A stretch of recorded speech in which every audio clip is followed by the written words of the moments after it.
유럽이 다시 전쟁의 냄새를 맡고 있습니다. 러시아의 침공 우려가 실제 위협으로 다가오면서 20년 전만 해도 상상조차 없던 징병제 부활이라는 단어가 유럽 의회와 거리에서 자연스럽게 오르내리고 있습니다. 폴란드, 독일, 프랑스, 크로아티아 등 주요국들이 병력 확보를 국가적 최우선 과제로 올려놓고 있다는 사실은 단순한 뉴스가 아니라 국제안보 질서가 격변기에 접어들었다는 신호입니다. 최근까지도 대부분의 유럽 국가는 군사력보다는 경제, 복지, 환경 정책을 중심으로 국가 운영에 주안점을 두었습니다. 전쟁은 과거의 일이며 나토와 미국의 해구산이 평화를 지켜줄 것이란 믿음이 굳건했습니다. 그러나 우크라이나 전쟁이 3년째 진전 없이 이어지고 러시아가 사실상 유럽을 상대로 하이브리드 전쟁을 진행하고 있다는 유럽연합의 공식적 발언까지 나오자 국가 운영의 방향은 급격히 바뀌고 있습니다. 이 변화에서 가장 눈에 띄는 국가는 단연 폴란드입니다. 폴란드는 국토의 상처가 잦은 나라입니다. 나폴레옹 전쟁, 제1차 대전, 2차 대전, 냉전기 소련의 지배에 이르기까지 강대국의 틈바구니에서 늘 침략의 공포를 경험했습니다. 그러다 보니 러시아와 우크라이나의 교전이 길어지자 가장 먼저 위기감을 느끼고 행동에 나선 것입니다. 폴란드 정부는 최근 민간인 40만 명을 대상으로 하는 준비태세 프로그램을 발표했습니다. 단순한 캠페인이 아니라 매주 토요일마다 실제 군사훈련을 제공하는 제도화된 프로그램입니다. 사격, 전투기술, 방독면 사용, 응급처치 등 전시에 필요한 거의 모든 기본 군사기술을 민간인이 직접 훈련합니다. 이미 올여름 실제 사격장에서 18에서 64세 민간인을 대상으로 자발적 훈련이 이루어졌고 지금까지 4만 명이 넘는 사람들이 훈련에 참여했습니다. 현재 폴란드는 GDP 대비 국방비가 나토에서 가장 높은 4.48%, 앞으로는 5% 이상으로 확대, 현역 30만 명 확보라는 국가총력전 수준 목표를 내놨습니다. 독일은 더 극적입니다. 오랫동안 전후평화국가의 상징처럼 여겨졌던 독일이 병력 확충을 위해 모든 18세 이상 남성에게 군복무 의향조사를 의무화하고 필요시 강제징집 권한을 정부에 부여했습니다. 모병 월급 인상, 복지 향상 등 전 장병 대상 인센티브 강화도 동시에 진행되고 있습니다. 프랑스는 1997년 폐지했던 징병제 부활을 논의한 끝에 자발적 군 복무제를 도입하기로 했고 크로아티아는 아예 의무 복무제를 법적으로 되살렸습니다. 유럽은 사실상 전시경제 초기 단계에 진입한 셈입니다. 그러나 이 모든 정책의 공통 문제는 청년층의 극단적 반감입니다. 뉴욕타임즈 보도에 따르면 EU 국민 중 전쟁이 나면 싸우겠다는 사람은 30% 미만, 미국도 42%에 그친다고 합니다. 군대가 존재하는 사회에서 자란 한국인들에게는 다소 낯설지만 전쟁 경험이 없는 서유럽 청년들에게 군복무는 먼 나라 이야기였습니다. 이제 정부는 설득해야 하고 시간은 많지 않습니다. 국가가 원하든 원치 않든 국제정세가 이미 위기를 향해 달리고 있기 때문입니다. 이처럼 유럽이 문제 자체를 해결하기 위한 사람을 모으는데 고군분투하고 있을 때 정작 북녘 300km 가까운 혹한의 라플란드에서는 전혀 다른 장면이 펼쳐졌습니다.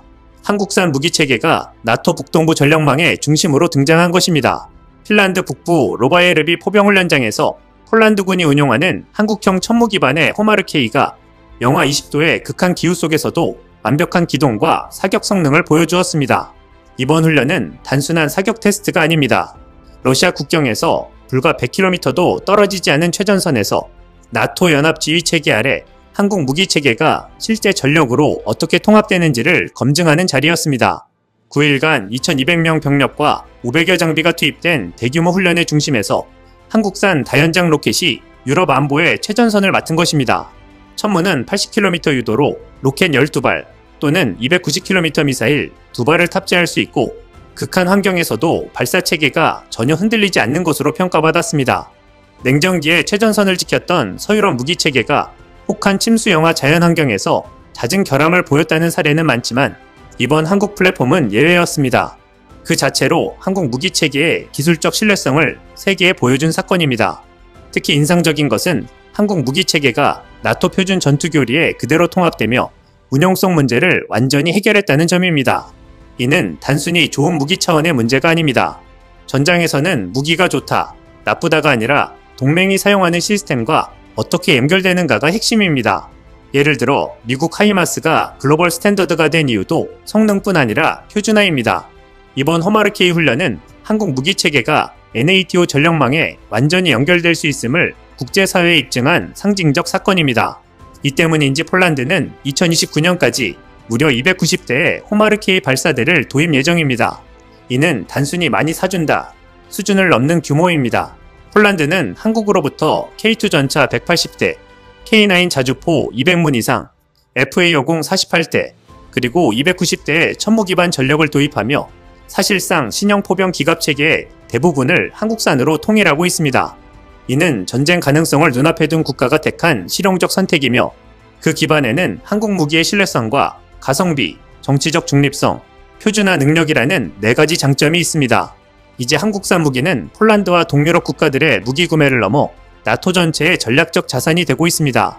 핀란드, 노르웨이, 스웨덴 등 북유럽 국가들도 이미 천무 플랫폼 도입을 타진 중이며 북극권에서 성능이 입증된 만큼 구매 가능성은 더욱 높아졌습니다. 중동에서는 이미 천무가 실전에서 후티 반군 타격에 사용된 사례도 보고되고 있습니다. 한국 군사기술이 수출을 넘어 글로벌 전략 자산화되고 있는 장면입니다. 한편 한국 내에서도 방위사업청과 국방과학연구소는 천무의 장거리화 연구를 진행 중입니다. 기존 80km급 유도 로켓을 200km 이상까지 늘리는 덕티드 로켓 기술 연구가 본격화되고 있으며 이는 단순히 북한의 초대형 방사포 대응뿐 아니라 나토 동맹국들에도 매력적인 선택지입니다. 전술 기동성과 정밀 타격 능력은 나토가 현재 가장 부족한 능력이기 때문입니다. 즉 천무 플랫폼은 지금 좋은 무기가 아니라 앞으로도 지속적으로 진화 가능한 성장형 플랫폼이며 한번 도입한 국가는 30년 이상 개량하며 사용 가능하다는 의미입니다.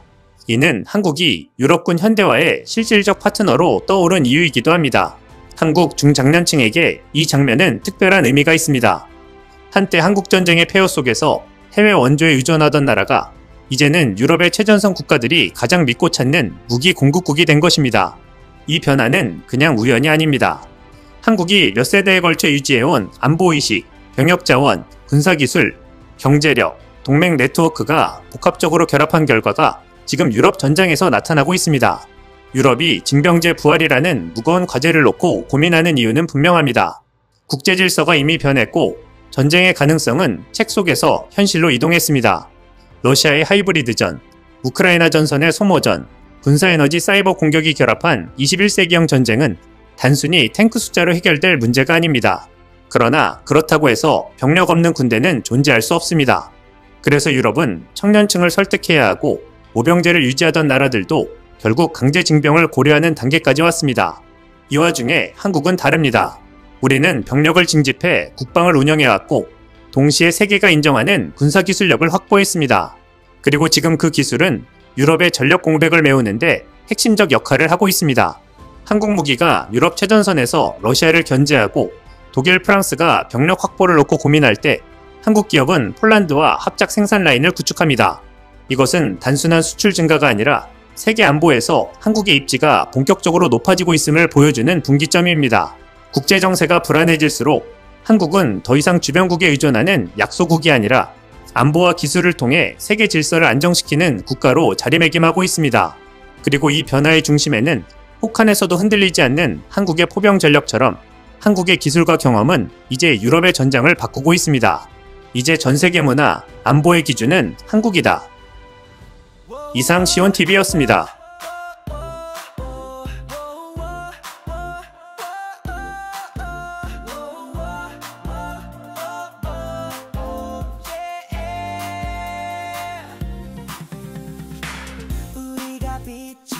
세상을 비춘다 한마음으로 외쳐 진실을